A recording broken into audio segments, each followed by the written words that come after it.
Hello বন্ধুরা, good morning and welcome back to the channel. কেমন আছো তোমরা সবাই? আশা করছি ভালো আছো, আর আমরাও ভালো আছি। দেখো, সকালবেলায় ঘুম থেকে উঠে ফ্রেশ হয়ে সবার আগে যে আমি কাজটা করে থাকি সেই কাজটা হচ্ছে গাছে জল দেওয়া। তো দেখো, এখানে অনেকগুলো ধনের বীজ ছড়িয়ে দিয়েছিলাম, সেই বীজগুলো থেকে একটু একটু করে গাছ বের হচ্ছে ধনের। আর দেখো, ধনেপাতার গাছগুলো কিন্তু ছোট ছোট হয়েছে। আর ওই জন্য জল দিয়ে নিলাম, এটাতে বেশ অনেকগুলো গাছ বেরিয়েছে। আর এই ডালগুলো এখানে গেড়েছিলাম, কিন্তু এই ডালগুলো থেকে এখন অবধি কোনো গাছ পাতা কিছু বের হয়নি। আর এখানে না আমার করলা গাছটা শুকিয়ে যাচ্ছে, আর ওই দিকেও ডাল লাগিয়েছি, দেখা যাক ওগুলো থেকে বের হয় কি না। আর এখানে মেথি শাকগুলো দেখো, পাতাগুলো কিন্তু বেশ বড় বড় হয়েছে। আর এই পাশে না আবার শুকিয়ে যাচ্ছে, আবার কিছু ছোট ছোট পাতাও হচ্ছে দেখা যাচ্ছে, কিন্তু দেখা যাক হয় কি না। কিন্তু এই পাশের পাতাগুলো বেশ বড় বড় হয়েছে।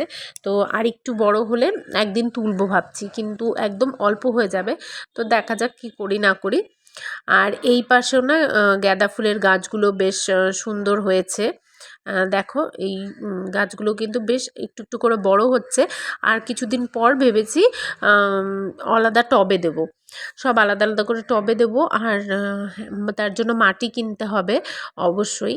আর এখন দেব না, সেটা অন্তত পূর্ণিমা সামনে থাকবে এই সময় দেব।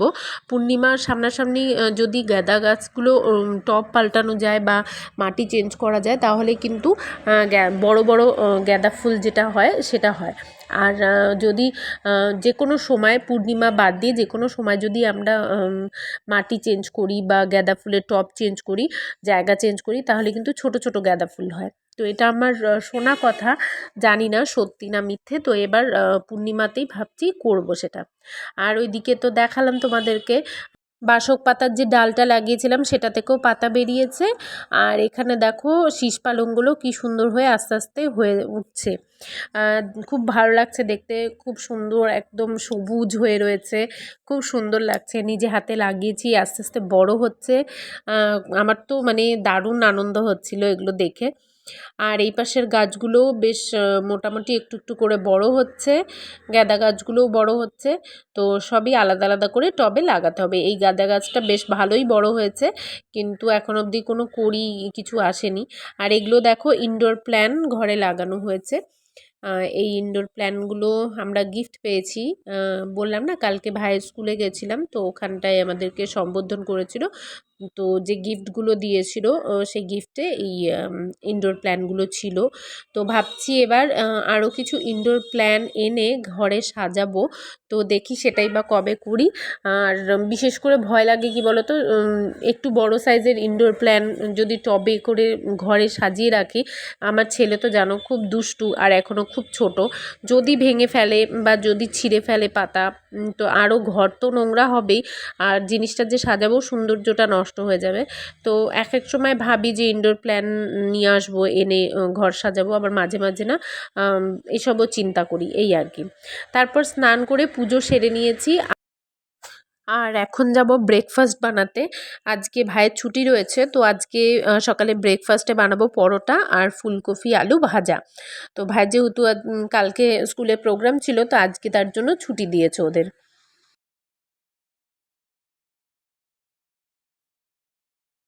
ব্রেকফাস্ট করে চলে এসেছি রান্নাঘরে। আজকে করব মোরলা মাছের চচ্চড়ি, আর তার সাথে করব ফলি মাছ।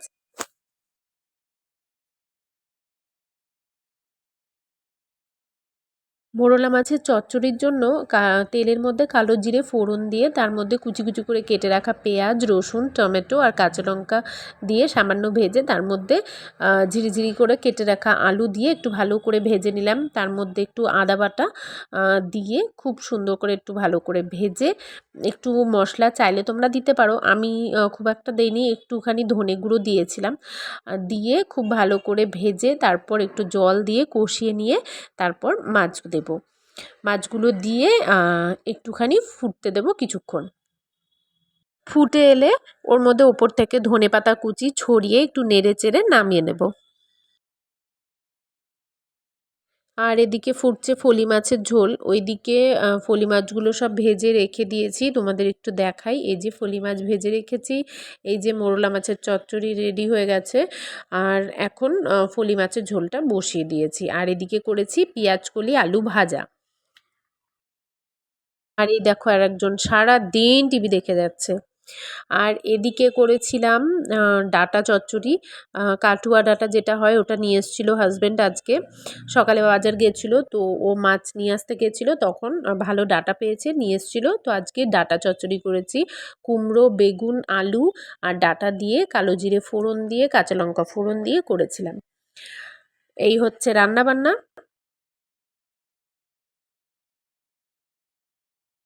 আর মাছের ঝোলটা ফুটছিল, এদিকে আমি ততক্ষণ করে নিচ্ছিলাম একটু গরম মশলা গুঁড়ো। ওই এলাচ, দারচিনি, লবঙ্গ সব কাঠখোলায় ভেজে একটু ঠান্ডা করে নিয়েছিলাম, ছোটো গ্যাসেই ভেজে নিয়েছি। ভেজে একটু ঠান্ডা করে রেখে দিয়েছিলাম। তারপর এখন গুঁড়ো করে নিচ্ছি, কেননা একদমই গরম মশলার গুঁড়োটা শেষ হয়ে গেছে, একটুও নেই। তার জন্য এখন গুঁড়ো করে নিচ্ছি, একটু মাছের ঝোলে দেবো এই জন্য আর কি। আর ওই দিক থেকে ছেলে সমানে হচ্ছে দুষ্টুমি করছে, যেহেতু মিক্সি চালাচ্ছি।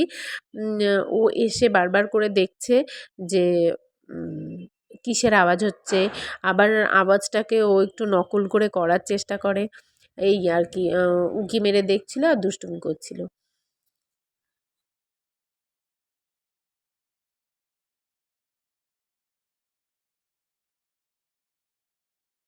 আরও যতবার মিক্সির আওয়াজ পাচ্ছে বারে বারে দৌড়ে এসে উঁকি মেরে মেরে আমাকে দেখছে। আমাকে আবার বলছে, মা রান্না না, রান্না করতে হবে না, কাজ করতে হবে না, আসো বসো বসো।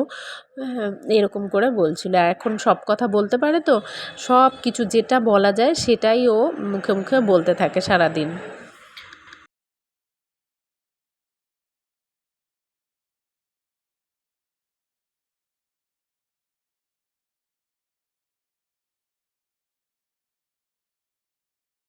আর তোমরা তো জানোই আমি তো সব গোটা মশলা কিনে এনে বাড়িতেই গুঁড়ো করে নিই, যেরকম জিরে, ধনে, গরম মশলা না প্যাকেটেরটায় কিছুতেই যেন আমি কোনো স্বাদ, কোনো গন্ধ কিচ্ছু পাই না।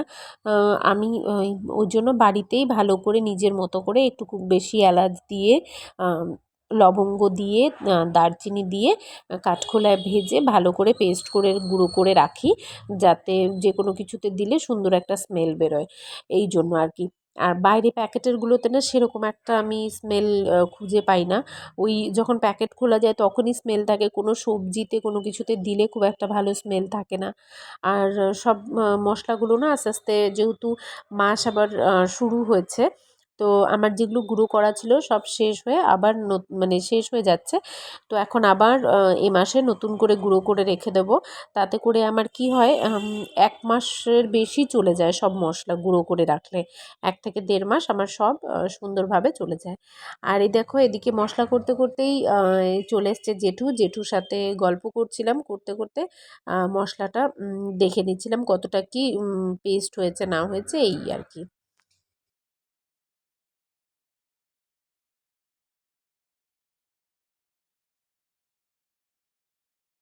আর আজকে সকাল থেকে তাড়াহুড়ো করে কাজ করে নিয়েছি, ভেবেছিলাম অফিস যাব, অফিসেও অনেক কাজ রয়েছে, অনেক কাজের প্রেশার রয়েছে।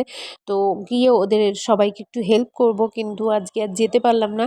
এদিকে রান্নাবান্না কাজকর্ম, তারপর সব মশলা গুঁড়োগুলো শেষ হয়ে গেছিলো, সেগুলো করা, তো যার জন্য আজকে আর যেতে পারলাম না। আর কাল থেকে অবশ্যই চেষ্টা করব আগামীকাল থেকে যাতে নিয়মিত অফিস যেতে পারি। ১ ঘন্টা হোক আর ২ ঘন্টা হোক, যতটুকুন সময়ের জন্যই হোক, যেন যেতে পারি ঠিকঠাক মতো।